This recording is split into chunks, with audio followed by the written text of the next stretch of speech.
Man, gonna give it a couple minutes, get people to tune in and check in, and then we're gonna go from there.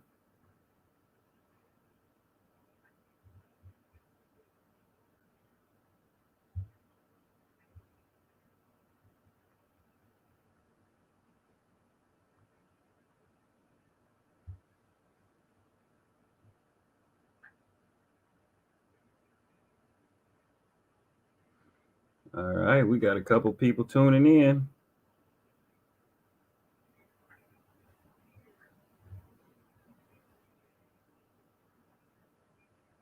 All right, we got a couple people tuning in.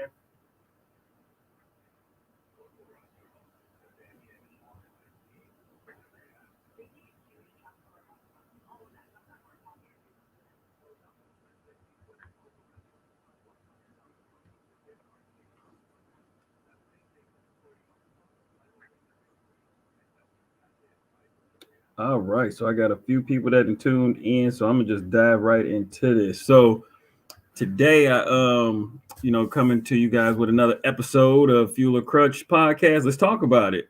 Today, I got a special guest, somebody that I've always looked up to and appreciated the words of wisdom and guidance along the way. And so, without further ado, Rainey Briggs. What's up? What's up? What's up, man? How you feeling over there, E Banks? I'm good. How about you? I'm good, man. You know, hanging in there, getting old, but making it happen. Man, don't start that getting old stuff because I'm starting to feel it. I feel you, bro. I feel you. Man, more or less just diving into it. Just I just want to thank you for coming on and taking an opportunity to chop it up with me on here and spread your wisdom and the guidance that you've given me along the years and absolutely share with anybody else that's listening. Yeah, no worries. So I like to dive into it with some icebreaker questions. So I'm a sports fan. I know you are too. But then we're gonna dive into it a little deeper and spice things up a little bit. So the first one, Jordan or LeBron? Oh man, come on, Jordan all day. And the old heads always say that. Well, but I'll say they different though. I mean, right now I would take LeBron because Jordan ain't there. But Jordan is the man, man. You see it. You see everybody after Jordan apparel, buying the clothes, the shoes. Tom Brady is trying to be the Michael Jordan football gear. He probably is. Man, they already buying Jordan gear for football cleats and stuff. So right. Tom Brady might well get that one up. Yeah, 100% Jordan, man. No cool. Disrespect to LeBron. I love LeBron too, but Jordan is riding high there. All right. Bam. Greg Popovich or Bill Belichick, better coach, or who you in favor of? Oh man, you know what? To be honest with you, neither one of them could cross over and go coach in either one of the other sports. So I would take those two because of what they bring to their sports differently and better than most people that coach. Now, if you'd have had GP or my man Phil Jackson, then I'm riding with Phil Jackson. Ooh. But got those two right there. I would take both of them, given the respect of the sport and what they bring to it. So we got a hot take right there off the gate. He says he's taking Phil Jackson over Greg Popovich. You got to give me a little elaboration on that. What? Well, you know what? When you think about San Antonio, bro, what's the only player in the history of San Antonio that's been controversial? None. Dennis Rodman. All right, fair enough. Right now, who's had controversial athletes? Had to get their minds right. The best in the world he's coached and have gotten them to see the benefits of playing as a team, collaborative, supporting the work, what he brings, his mindset.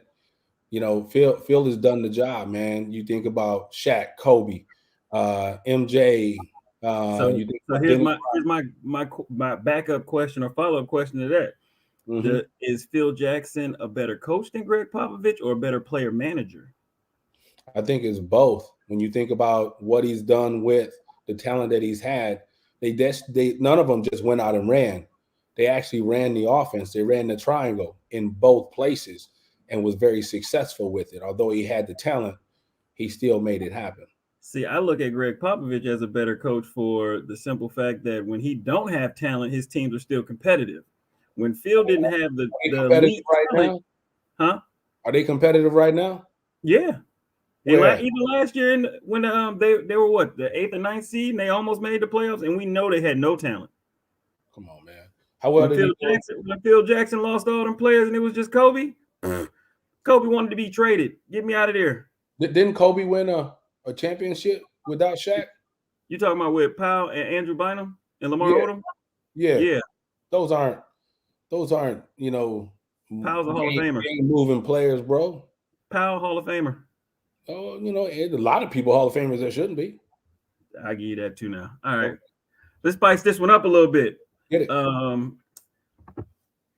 Who are you more like, Malcolm X or Dr. King? Bro, I tell you what, I'm more like Dr. King, but I have my Malcolm X moments. How about that? I'm definitely more like Dr. King. I do believe that at one point, and I say, you know what, I'm more like Dr. King regardless, because I think at early on in Dr. King's reigns, he strongly believed in nonviolence. He strongly believed in working together, being one, but also keeping in mind the things that have kept our people of color from being who they needed to be. But towards the end of his life, he kind of turned to start thinking differently, which was more along the lines of Malcolm X. So therefore, in my earlier years, I think I've always been like Dr. King, but with that shift and that change to be a little bit more, you know what, let's do something different. And I think that's what Dr. King kind of did towards the end of his life. All right. Spicing it up a little more, because we know I know you have a background with refereeing. Who is your favorite refereeing partner? Woo! My favorite refereeing partner. Mm-hmm. I'm going to give you partners. All right, give me your crew, your favorite crew. It's 3-person, right? I would say my favorite crew, man, would end up being Ralph Sermons and Demetrius Long. Okay. Yeah. All right, I can rock with that. Which school did y'all hate the most? Because I know people on this stream gonna be like, man, they hated our school. Yeah, they can all say what they want to say, but the bottom line is I didn't hate any schools. I just know that refereeing wasn't about me. It was really about the kids and making sure the kids had the opportunity to excel and succeed while they're out there playing. So to be honest with you, didn't want to blow my whistle any more than I needed to, but at the same time, got to keep the game clean as well. But it was truly about the kids. Have you stepped away from reffing?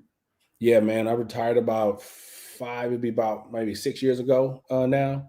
When Rainey became a freshman is when I began to step away from it so that I can be at her games and not miss any of her games. And now Reagan is so don't want to miss any of her games. And with reffing, especially right now, man, you can work 2 games a night if you wanted to. But yeah, I wanted to focus on my kids and be in their games. I totally understand that. So spicing it up just a little bit more, because I know you've tuned in before. Boom. Who is the best player to come out of the state of Wisconsin in your opinion? Okay, let me ask you this question. Mm-hmm. When you say to come out of the state of Wisconsin, did they go to the league? Did they were they just a really good high school ball player? What was the accomplishment after leaving the state? You know what I mean? Well, let's go talent-wise coming out of the state that went to high school in Wisconsin. Man, talent-wise coming out of the state. One person? If you got a couple, go ahead and list them. Bro, don't go more than 5 though. I won't go more than 5, but coming out of the state, and I'm going to lean that went to the league first. I'm going to say lean that went to the league. I'm going to say Devin Harris, Wes Matthews, Latrell Sprewell. Man, Nate Van Exel was cold too, man. And to kind of go across all spans, Now, Reese would fall in there too. But I got to really think about like even like right now, that's doing his thing. I know he's in the D League right now, but he, really, I think he should be on the squad. But that's just my bias a little bit with Jalen Johnson, man. Yeah. Hey, he just had a birthday. Shout out to Jalen. Happy birthday, belated. Yeah, I don't see nothing wrong with that list, especially the way you broke it down. So Yeah. That's a whole span. I mean, that's a whole span. Like, I'm not just focusing on the early 90s or whatever, but when you look at some of the ballers that have come out of the state, man, and has gone to the league, you can also look at some of the ballers who haven't gone to the league that was really, really good. But I always ask that question, like what did they go and do after they left high school? Like, that's really important. Did they go to college? Were they really good in college and then went to the league or went overseas or whatever? But that list are all people that really went to the league, and I could have listed probably another 5 others for you. oh yeah, easily. Vince Carey said, "Got to throw Stu in there." I never saw Stu play, but I heard. But I then also saw him shoot as a grown man, and I know he's still got a good jumper. Yeah, he went to Purdue though. That don't count. Oh, No, Stu my guy, man. Stu my guy. cool. So look, I know you were a part of NIP back in the day, the Neighborhood Intervention Program, which I think a lot of people that grew up in Madison that are Black definitely were a part of. So my question for you was like, as a kid, did you get in trouble as a part of being in NIP, or was it something that you just wanted to be a part of? No, I got in trouble, but my trouble was a little bit different that didn't require nip. So I was that kid who he got in his trouble quietly, but my best friend Seneca was the son of Stephen Blue who ran NIP. So I hung out with Seneca all the time. We were always together. So I ended up getting into NIP by way, I think it was the SOAR program, which was right out of Somerset. So we had a lot of kids in the SOAR program from Somerset Circle. So that ended up giving me an opportunity to do some things as a part of a program that was created for such a thing. So it was really just my interest and wanting to be a part of that program that kind of landed me really in NIP.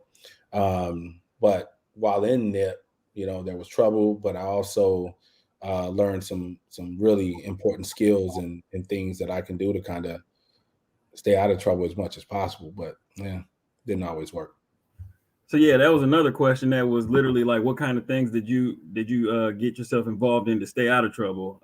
And actually speak to like how important the South Side of Madison was to you.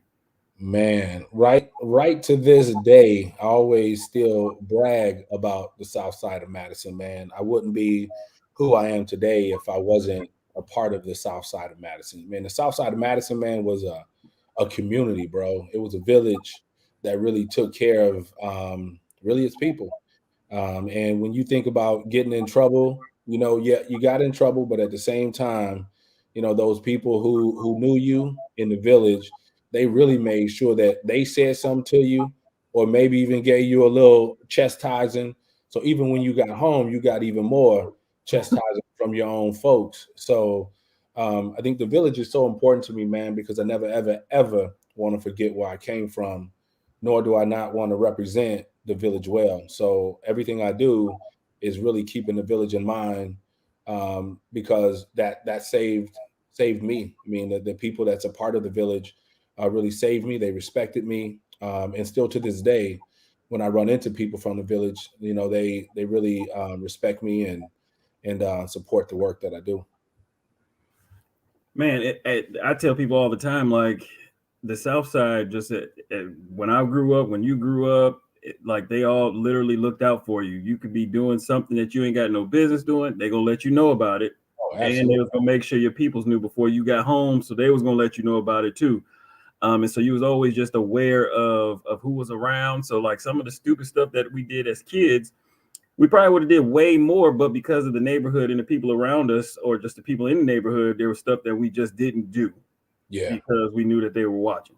Yeah, no, 100%, bro. And I think a part of it too is we didn't really want to let people down either because so many people really believed in us, right? I mean, we had some different opportunities, but so many people believed in who we were that when you made a poor decision, you really thought about the people that you would let down or that you may have been hurting in that process. So it was important to kind of keep the village in mind and the community at large in mind. Because when you think about Somerset Circle, bro, I mean, there was one way in, one way out, to be honest with you. And if you didn't know people in there, there wasn't no point in you going over there. No, not at all. You really, I'll be honest with you. Most people would tell you didn't belong if you didn't know anybody over there. But at the same time, we still loved and cared for people who did come through there that we didn't know, right? Because we didn't know if they were the police or not. To be honest, so, so we had to be a little bit cautious on things as they was happening as shorties coming in there. Man, and then as we got older, like I took on a different responsibility or love. Like the South Side of Madison always had a bad name, had a bad rep. Absolutely. And as we got older, I wanted to like change the narrative. Southside wasn't bad. Right. Southside wasn't dangerous. Yeah. Of course, everybody has issues in their neighborhoods, but there was like a sense of pride by claiming the Southside, and I still have pride with it. Yeah, for sure. I also think too, man, the South Side was kind of like that school that everybody Wanted to go to and couldn't. Yeah, everybody wanted to go to it, but when people ask you what school you went to, they're always like, ooh, like, dang, that's where you go to school. And the South Side was kind of like that, bro. Everybody was fearful of the South Side. If you think back about it, nobody delivered, pizza or any kind of food to Somerset Circle. They had to deliver it to the back of the gate of Somerset Circle. So if you wanted food, you had to go to Eric Circle to get your food, bro, if it was delivered to you. So it had that stigma of being bad. Now it was tough though. It was rough.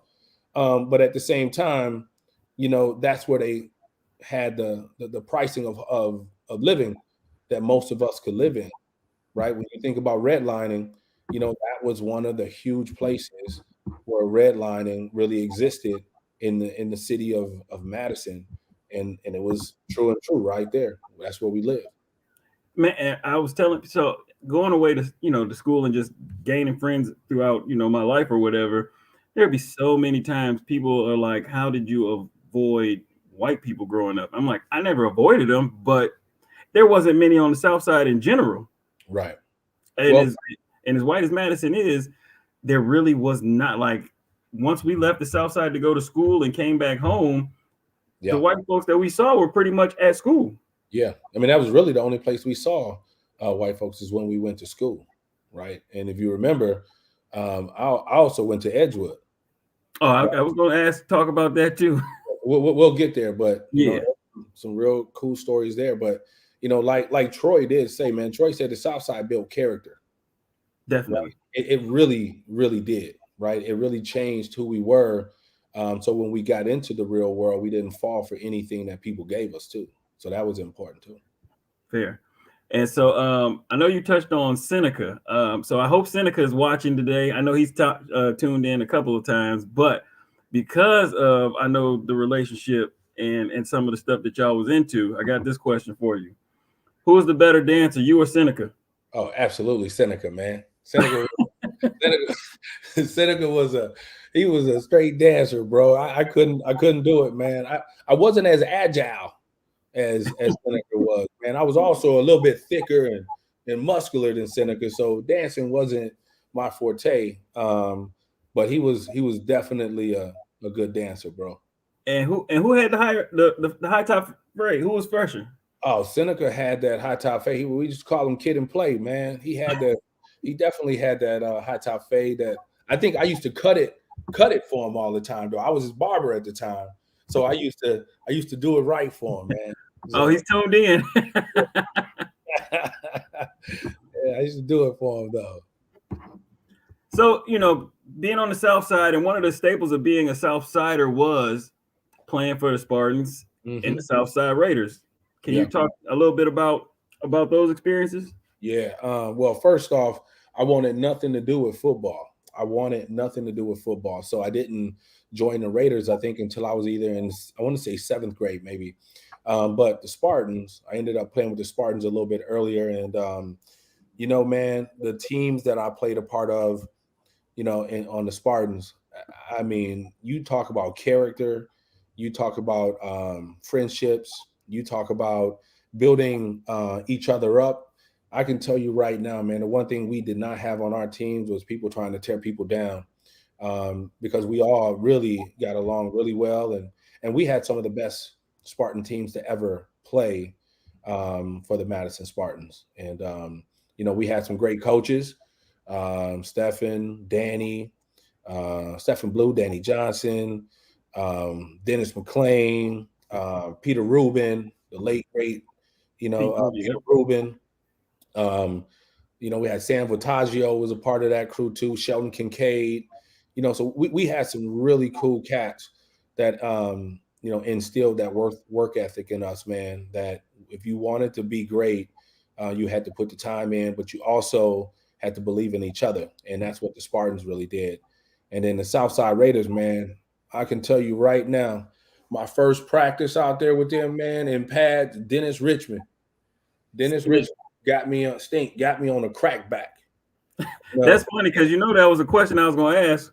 Yeah. Who was the first person that rung your bell? Bro, Dennis Richmond. Dennis Richmond was that killer on the field, man, and the whole Richmond family was really good football players, man. But Dennis Richmond was the one who actually schooled me on being a better football player with the Raiders.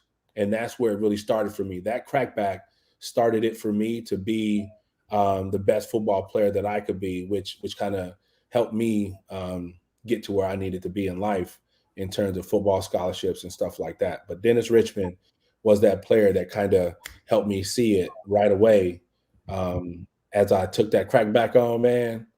And my head was on the swivel every time because you never knew where that was coming from, So what up, B?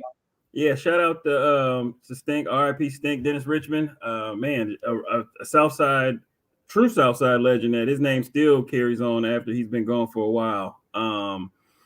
But yeah, man, playing for the Southside Raiders, like I believe that was kind of how I ended up knowing all of y'all that are a little older, because I was with Jonathan Briscoe as like a water boy, and I remember like you said, like the character that was built, like as a water boy at 5-6 years old, Jonathan had me hitting the hills, running, doing bear crawls, doing everything with y'all.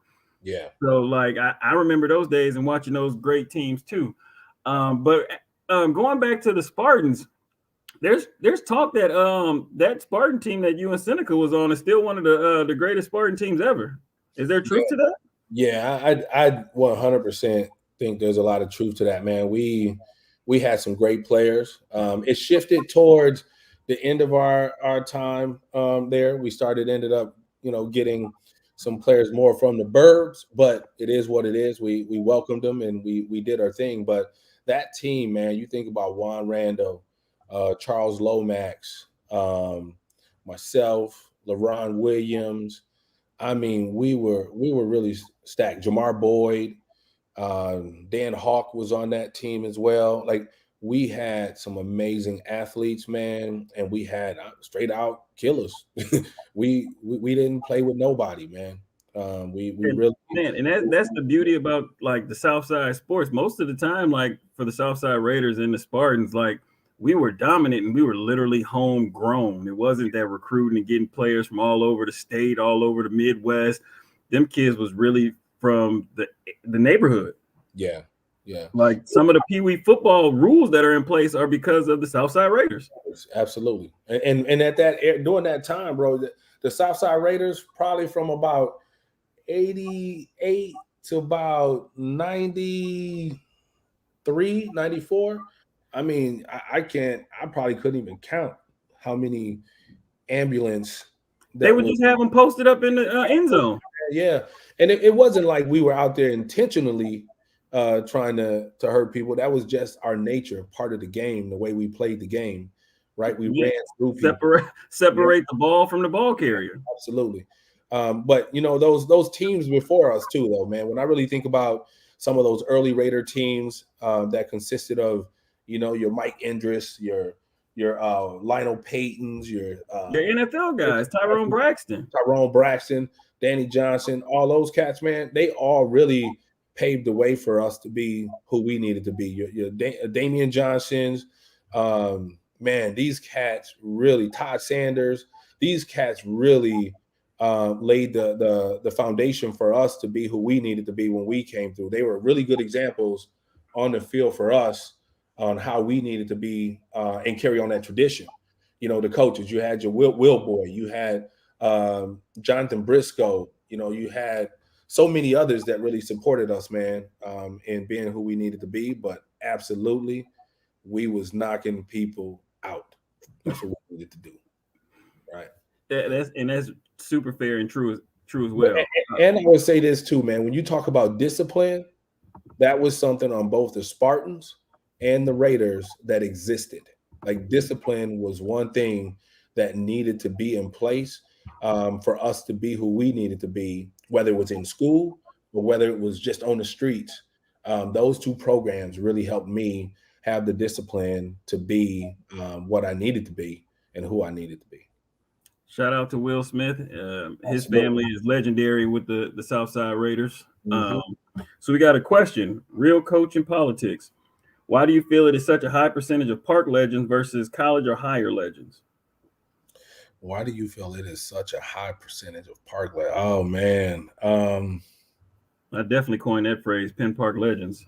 Yeah, no, that's a great question, man. I think a lot of the times, man, some people just may not understand their talents and to what degree those talents can be used on the next levels. Some of them may not have had the guidance that would have paved the way for them to be, on the higher level of college or the league. And also say, I mean, sometimes the streets gets the best of you, man. The street does get the best of you sometimes. And I think when you think about some of the park legends, some of them have run into things.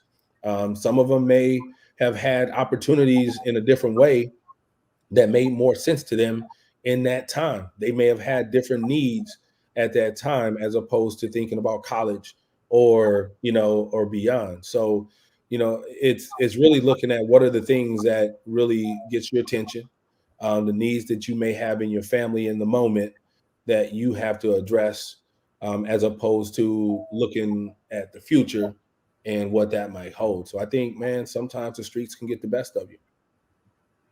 So next question for me is, which high school did you attend? You already shared that, which was Edgewood. My question is why? Because that was super unconventional from the rest of the neighborhood. Let me take a drink of that. So what you sipping on over there since you're sipping? It's rosé, man. Rosé? Okay, well, I wanted to make sure I do my shout out to Family Dollar for the red cup and Crown Royal for the drink. Oh, you crazy as hell. And so high school I went to Edgewood High School. And every time I tell people I went to Edgewood High School, they look at me like I'm crazy because they're like, oh, he must be a little stuck up brother, all kind of money. Nope, I'm from Somerset Circle, one of the poorest families that was in Somerset Circle. So what I will tell you, though, the story behind it is Keith Burks. I don't know if you know who Keith Burks is, but Keith Burks was at the time, I think he was the president of Urban League back in the day. He also ran Project Jamal, which was a program that really supported us in the after-school program at Cherokee Middle School. But Keith Burks also used to be the girls' basketball coach over at Edgewood, and he was a childhood mentor of mine. So Keith called my mom and said I might be able to get him a scholarship to go there. And I think I was a pretty decent football player. So that would have been the leaning in on the scholarship was based on football. And man, I'm like, no, I'm not going to Edgewood. I don't want nothing to do with Edgewood. And my mama looked at me and said, you know what, son, you don't have a choice. If you get the scholarship, that's where you're going. So, bro, for weeks, I cried. I didn't want to go. I'm in the hood, man. So everybody I'm around, black, all my friends, black, everything. So now I'm getting ready to go to Edgewood because we got the scholarship. But 2 weeks, maybe even 3 weeks before um, I I was going to go to school, I got a phone call from Coach Minard. Coach Minard was the football coach. Coach Minard used to coach at Holy Name. He was coming in as the football coach at Edgewood, and he called me. I think it was about 3 weeks before school started. And at that time, we didn't know, to be honest with you, if I got the scholarship. But Coach Minard called me, and I'm like, "Nah, man, I can't even do it. I'm not coming there." And Coach Minard said, "Look here, we can go into this school together, right? I'm new, you new." And Coach Minard, man, quickly became somebody that I loved and respected almost more than anything, because he took the time to reach out to me and make those connections. We talk all the time about educators making, connections with kids and building relationships with kids. Coach Minard went out his way to reach out to me to basically convince me to come there with him. And he and I went in together, man. Tim Beasley was already there. Anthony Dockery was already there. So it was really like 4 of us that was there, man. And I went, and I would say, man, it was one of the best things that I've ever done, because it also supported that discipline that I had learned with the Raiders. I had learned with the Spartans. So that's the story behind me going to Edgewood, and why? Because my mama told me I was going regardless of what happened. And it's actually pretty dope too, because I thought maybe there was a bigger story behind it. So now I wonder if were you maybe one of the founding fathers of kids from the Southside Raiders getting scholarships to go to Edgewood for football? Yeah. Because I do remember going to Edgewood to have that conversation, because they had told my mom that they had some scholarship money. And I remember going in there, and I'm like you said, I'm like, I do not want to go to Edgewood. I don't want to be the only dark person here. Yeah. And the only reason that we didn't go is because it wasn't a full scholarship. It was partial. And I was like, well, guess this ain't gonna work out. I was happy, but the reason I didn't end up going to so I ended up going to East as a freshman. And my reason for going to East as a freshman, because on the South Side, we can pretty much choose any school we wanted to go to as a home school, which is a part of the red line. And like you said, to divide and conquer the problematic area. I went to East, and not for more than anything outside of knowing who I was as a person. I knew all the upperclassmen like Candace, Jeff Mag, Reese. And I'm like, all right, they're going to have senioritis. I know them. They're gonna be telling me, "Come on, Jamal, let's go." I'm like, I'm not gonna start out on a good path. So I literally decided to go to East, because I knew I didn't know anybody, and I would have a fair shot at doing well. But little did I know at that time that I was just me being me. I was going to make friends anywhere, and that hour and a half bus ride from the South Side to East, I was like, this ain't worth it, and transferred to West. Yeah. So how was your experience at Edgewood, aside from just football, but the whole picture? Man, the one thing that I think Edgewood really kind of supported me with, man, was I want to say discipline, but also how to make sure that I followed what I said I was going to do. Right. And that was huge. We didn't have open campus. So was always on campus, but I also got to see a lot of things that I otherwise wouldn't have gotten to see. Now, I'm gonna be honest with you. I'm gonna put this out there because it is what it is. But I seen a lot of drugs, in the set, right? And I would tell you it was a totally different type of drugs, at Edgewood, that I've seen people kind of use and do. But what it also taught me is that you don't have to do what other people are doing to be successful, right? And you get to pave your own way, um, in terms of how you want things to turn out, right? Coming from the hood, going to a school where I was one of 4 African Americans at the time, coming through there, it was tough, man. But at the same time, it also taught me how to work with people who don't always look like us, sound like us, or do the things that we do. So I learned a lot in those spaces to be different. One thing I'll say that my folks used to say to me from my early years at Edgewood when I would come home right after school, and even in the community, people, why are you talking white? That's the question. The question I used to get is, why are you talking white? And I would always ask, what's talking white? Because I didn't quite understand it at that time, bro. But it just taught me to really know who I am, know what I stand for, what I believe, even at a young age, and not lose sight of who I am, because I was going to a school that not a lot of my homies went to. Fair enough, because I think once I ended up getting into education, I had to challenge that thought process about, why do you talk white? Or I was like, what does talking white mean? Are you trying to say that I'm speaking educated? And a Mhm. lot of times the response would be like, yeah. I was like, well, last time I checked, education or being educated didn't come with a color. Right.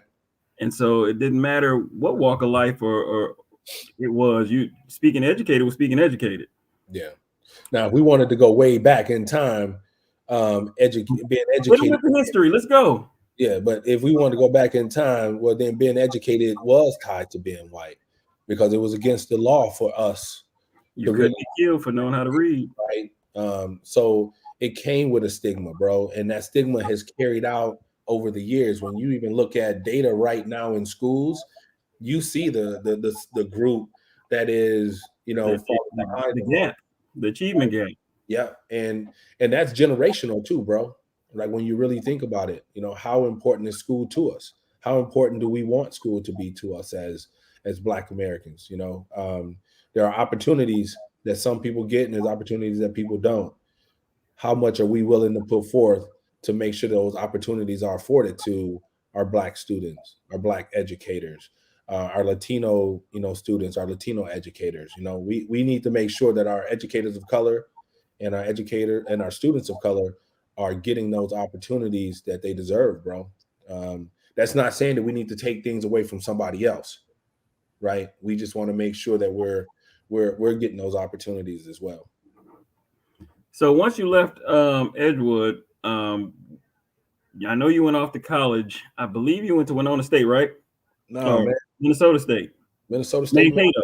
Mankato. That's I knew right. that. Yep, Mankato State. How was that experience? Oh man, it was nice. I ended up getting a football scholarship to go there, man. But I tell you what, it was really nice because instantly you become friends and family with about 105 other cats that you've never really met. So you're joining a team a number of weeks before school even starts, doing tour days. You're the only people on campus. So that experience, man, right away was amazing. Here's 105 guys, and we got to kick it for 3 weeks before anybody else came to campus. So we became some of the closest buddies and friends. And then just schooling alone, man. I majored in health science, corporate community fitness, so didn't want anything to do with education. Um, but my wife, who was an educator, went to school to be an educator, is where like things kind of turned for me.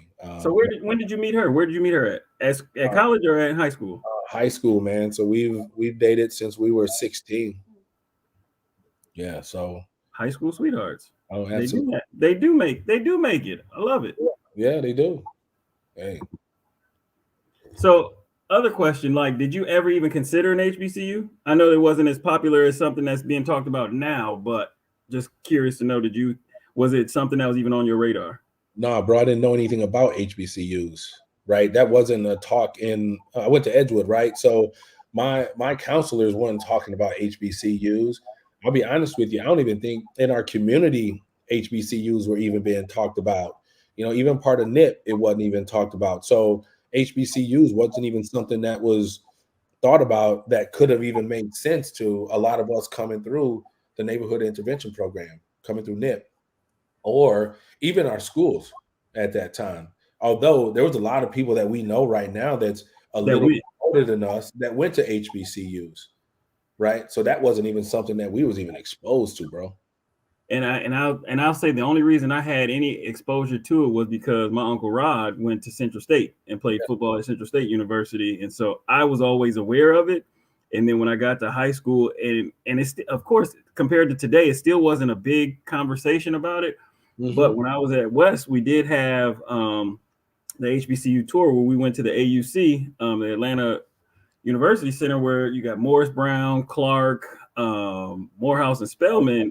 And that was so eye-opening to me. And I was just like, oh yeah, I'm definitely going to an HBCU. And for me, my decision came down to either Alabama State or Central State. But when I decided I was leaving Wisconsin, I was like, I'm planning on leaving the snow behind too. So it was Alabama I went. Yeah, I think that exposure to those schools, man, definitely have to be increased. I don't think there's enough exposure. I think it shouldn't be a small group of people that's exposing our kids to these HBCUs. It should be something that's a part of, how do people, expose people to Duke? How do people expose people to Wisconsin? It should be on that same level, to be honest with you. And that is one of the conversations that I started over at Madison College when I said, hey, we've got these programs and opportunities to go to UW-Madison with these agreements. Why don't we have these with HBCUs? I said, we got over 300 students every year that go on an HBCU tour and come back here. For whatever reason, they don't end up going to the HBCUs. But if we give them an opportunity that they could come here to Madison College before going off there, if we had some sort of guaranteed admission, I was like, one, it'd increase our enrollment. Two, it still gives those students opportunities because unfortunately, none of them are close. Absolutely. So trying to go 10 hours away from school at 18 may not be the best move yet. Maybe at 2021, it is because you're ready to be alone and away from home. And so that's why I'm pitching it and preaching it. And I think that it will definitely change lives once you get there and get that experience. Yeah, I agree. So you said you majored in something that had a super long title. You can say it again. But what was your dream as a kid? Like, what was your career goal? Because you said it had nothing to do with education. Yeah, we can get into what you've along the way. I originally, right out of high school, man, I wanted to be a lawyer.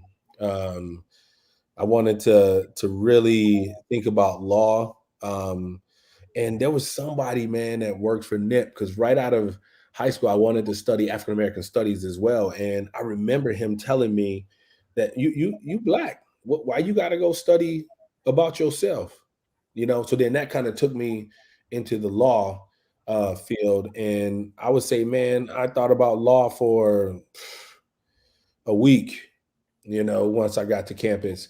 But from there, man, I wanted to own my own fitness facility. So I wanted to own like a Princeton club, a Bally's, or something like that. So I wanted to do that work. I wanted to be a personal trainer. And I started down that path, man. But with playing football, I would have to put in, athletic training hours in the training room, but I couldn't do both. So I decided I wanted to major in health science, corporate community fitness, which maybe leaned more into the nursing side of things. And I ended up becoming the Allied Health and Nursing Senator, bro. So I was the person that represented nursing, for the university, while I was there, because I couldn't do athletic training and be, an athlete as well. But I did not want to give up being an athlete at that time. So I ended up getting my major and minor. My major was health science. My minor was corporate and community fitness. And then my wife and I, when we graduated, we moved to Milwaukee. She worked for Milwaukee Academy of Science. Okay. And I ended up working for Ameritech, like setting people up for DSL, so like internet service and stuff like that. But I wanted nothing to do with kids because of the experiences that I had when I was in elementary and also middle school. I didn't want to be, and I didn't want to work with kids that presented the same challenges that I presented, and then being treated the way that I was treated when I was a student in school. Man, so how did you just seamlessly transition into the next topic? Can you share your struggles and successes during your educational journey? Oh, man. As a third grader, man, I was retained as a third grader. So coming from Somerset Circle, man, all my homies, I'm in classes with all my homies up until third grade, right? So in third grade, I was retained. And then all my homies went on to fourth grade. And you talk about gut wrenching. You talk about feeling like nobody really cared about you. That was that time, bro. I felt stupid. I felt like nobody really cared. And I don't even recall people even talking to me about it, man, to be honest with you. So that was one of my first experiences where I really felt like schooling wasn't for me. And that's Uh, trauma. Like you said, oh, that carried to you until your early adult years bro, after you graduated college and was still dealing yeah, with it. yeah. And when I got to Cherokee middle school, I never came out of this room but to go to band and PE. Right? So band and PE were the only two classes I came out of this room to go to. And I never understood why I was in that room. I never understood why I couldn't go and see my homies. I didn't see any of my homies all day, you know? So I remember, man, when I was 37 years old, I asked my mom, I said, Mom, I've been thinking about this a lot. Um, why didn't I come out of this classroom ever but to go to PE and band? And she said, they told me they thought you were mildly retarded. That's what she said, bro. And I was sick. So it made sense to me why I didn't want to work in schools. It made sense to me why I didn't want to work with kids because I saw how I was treated, right? And how they made me feel while I was in the educational environment, man. And still to this day, I would tell anybody, there wasn't anyone that have ever checked on me based on those situations and why those things happen. My mom never even told me that I had an IEP, you know. So I wish I can go back and see what that IEP was for now, knowing what I know. But I don't think Madison still have that paperwork, and they definitely would want me to see it today. No, not with, with what you've been able to accomplish. Yeah. Um, so man, so you had an IEP, you transitioned to becoming Dr. Briggs. So I'm sorry I didn't address you that way. It's all good, bro. So why don't you speak to this IEP to EDD? Oh man, that's good. That's the title of my book. That's going to be hopefully dropping in April. IEP to EDD. Thinking about the experience that I just shared with you about having an IEP, but not really understanding what it really meant, why it was the way that it was, and how the schools were allowed to do exactly what it did. So I really feel like knowing the challenges and the struggles that I faced to end up where I'm at today, man, it speaks volumes to have my doctorate, to go on to do it the way that I did it and experience things the way that I've experienced it. And I really want people to understand that you can overcome anything that's put on you. And I think having an IEP shouldn't be like a death certificate for you. You should be able to overcome having an IEP, given the right goals, the right people, the right systems that are put in place for you. And I think the right system for me was to not stay in Madison schools, but to go to Edgewood, because Edgewood they didn't support people with students with IEPs. Right? You came to Edgewood, you came to Edgewood. And if you see, I didn't have anybody working with me or having me in a room all by myself with a few other kids, at Edgewood. So clearly, not sure if that was just well, he's a black boy, so we're gonna give him this IEP, put him in this room, and see what happens. That's what it felt like. But I think this book will really tell all of those experiences. Which, when you think about my dissertation was really based on the experience of African American males who attended predominantly white high schools, the factors that impeded or promoted their success, and that study came about based on me really thinking about my experience at Edgewood, predominantly white high school, and what were the things that either impeded or promoted my success. I've never thought about it until I started my research. And now that I've done my research and I've really seen the things and heard the things from students, across the state that have impeded or promoted their success, it really allowed me to really think about my own experience Man, being it's going through it. researching is one of those reflective opportunities. Yeah, And writing is too. yeah, Shout out to Robin for understanding what fuel or crutch means, and that is another reason why I wanted you on, because I definitely understood and know exactly where you were coming from. Because when you told me the title IEP to EDD, I was like, that is the dopest title I've ever heard, just yeah, because it's so real yeah, and it's your life. yeah. So I'm really looking forward to that being done. I gotta continue writing because I think with my journey to be superintendent today, I've had to take a little detour, but we'll get back on that path. But that, I mean, I think that's a part of your story as well. Absolutely. Because you being a superintendent of Baraboo schools, I'm sure it comes with some adversity as well. Oh man.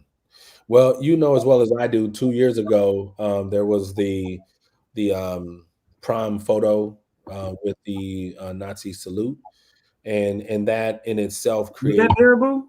Yeah, that was Baraboo, bro. I remember it, but I did not know that it was Baraboo. Yeah, that was Baraboo, and with that alone, it created a culture. It created, a response of defensiveness. It created a sense of we got to do better as well. I wasn't there obviously at the time, but I will say this: me being in the role that I'm in, and I remember doing an interview when I accepted this job. I think it was with Madison 365, and I think Madison 365 was the first newspaper to drop it, right? That prime photo. And in my first interview about me taking the job in Baraboo, I said to 365, I hope you use and have the same excitement that carried on with that prom photo that you will have for announcing that I'm the next superintendent in Baraboo as a black male. Um, because that to me deserves way more hype, expression than that Nazi photo did, given how long ago it was and where we are today to make change. And I think Baraboo has done a really good job of accepting me for the most part. There been challenges? Absolutely. I don't think no matter where I would go, no matter where anyone that's of color would go to be a superintendent, there's definitely going to be some challenges that come along with it. But like I would tell you, and I would tell anybody else, as long as you know what you stand for, you believe and you value, can't nobody change who you need to be in those spaces, bro. That's real, because I definitely feel sometimes that we get into certain spaces and we can't necessarily be ourselves for whatever reason that we feel that way. But being ourselves is what actually got us in those positions too. Absolutely. And I wouldn't be anything different, and I'm not going to be anything different. I can tell you, I received an email from a young lady probably about a month ago after one of our board meetings. And just the validation of my values, my belief, and what I stand for someone else to tell you that they see it is a lot different than you telling yourself that you got to do it because now you're living it out because people are really noticing it. So that was a huge validation from someone in the community that obviously saw how I go about doing business. So I know you had talked about your family earlier. So I wanted to ask you, like, how important is being a father to you? Just as somebody that's a father of girls, just like I am. I know it ain't easy, but I got to drink to that one. But but I mean, I think it's extremely important. I'm not sure, how deep yours ran, if your father was around or involved, but I knew mine wasn't, and there's a reason why I am the way I am with mine. And so I just wanted you to speak to that a little bit. Yeah. Hey man. So my biological father lived in Arkansas. He passed away, I think it was about 4 years now ago. But there's a man who raised me since I was two, Otis Harris. And anybody on here from the South Side, from Somerset, they know him as the Candy Man. You're right. We had a candy store growing up, and I will say he taught me so many lessons, man, about being a father. Not all of them were great, but I will say he taught me a lot. And to this day, I always share stories or sayings that he have said to me. And I've watched him lead as a father. And when you're a kid and you watch your father kind of do certain things, there are things that you want to take and things you don't want to take, just like in anything we learn in life. But the one thing that I know that I wanted to do as a father was be better than any other man that has ever been in my life as a father, a role model, an example. And I have 3 girls, 19, 17, and 15. Yeah, y'all come help me babysit these, bro. So, but I will tell you, man, it's nothing better than being a father and being present in your kid's life. I wouldn't change it for the world. I know that my girls love everything that I either do for them, with them, I say about them, because I know how important it is to validate who they are as young ladies. Now, my kids are biracial, right? White and black. And if you see them on the street, you won't think that they're white at all, right? So for me, teaching my girls the importance of understanding their history, understanding who they are, what they value, what they stand for, is of utmost respect for me, for them. And being a father, it's not easy, right? Mm-mm. Right? It's not easy. Anybody can be a daddy, man. Anybody can be a daddy. But being a father takes way more than being a dad. And that's being any and everything you can be to your kids when times are good, when times are bad. Um, and things ain't always been great. My kids aren't perfect, but they know I will get on their butts when they do things that they shouldn't be doing. The one thing that we have as people, period, is our name, right? The one thing that we have as people is our name. And I tell my girls all the time, I am in a role where like something that happens, yep, there go the superintendent, see his kids. How you gonna be working with everybody else's kids and his kids aren't acting right? But I would tell anybody, my kids are as human as any other kid in this country. And are they gonna make the best decisions all the time? No. Can I hope that I raised them well? My wife and I have raised them well enough to make the best known and possible decision. Hopefully so. But most importantly, I want my girls to know that I love them. I will go to the wall for them, but I'm also going to hold them accountable when they do things that they're not supposed to be doing. Right? The accountability piece is huge. Yeah, I Huge. would never say to my girls, and my girls know this. I don't say this anymore. I used to say it all the time. I used to say, you know better, right? But I don't say you know better anymore because I feel like if I haven't taught you, I can't say you know better. I can't depend on the school to teach you all the things that I know that I should have taught you as a father or your mother should have taught you as a mother. So we really lean on making sure that things that we want our kids to know, we do everything to teach them. So if we do say you know better, we taught you better. Right. So that's my biggest thing about being a father, man. Is letting my girls know that people are gonna see you based on who you are as a person, your skin color, but you also got to represent the Briggs family The very name. well. You got to My represent well. my oldest, I, she loves it, but hates it at the same time that her dad's name is known, but she hates it because she can't go nowhere without somebody being like, "Oh, you Jamal's daughter." So Yeah, she's got that village eye of the city on her, like, "Oh," she's like, "Oh, I know I can't do nothing stupid." I'm like, and that's what you're supposed to not do is anything stupid. yeah, So it's helping to keep you on your P's and Q's. Like I graduated from West. She's at Memorial for the simple fact that I know that there are people in the building that know me and that will keep an eye on her. yeah, yeah. Another thing I tell my girls, Yubi, is that I want you to come home every night, right? So if you ever get pulled over, I tell them, just hand your ID over. I can to let me take care of all that other stuff, right? There's people that I know all over, lawyers, DAs, attorneys, everything. We know a lot of people, and we can figure things out. But what I can't figure out is how to do things if you aren't living, right?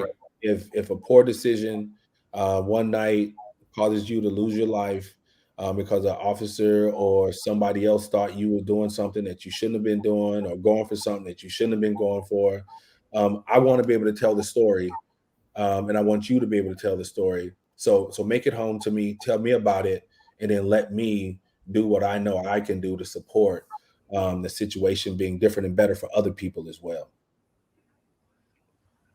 So I got one last question before we get out of here, and I definitely appreciate you taking this time out. Is what is some advice that you would give to a younger person that has dreams? Oh man, live your dream. I ask myself sometimes, man, what would a 99-year-old me tell myself today? What would a 99-year-old me tell myself today?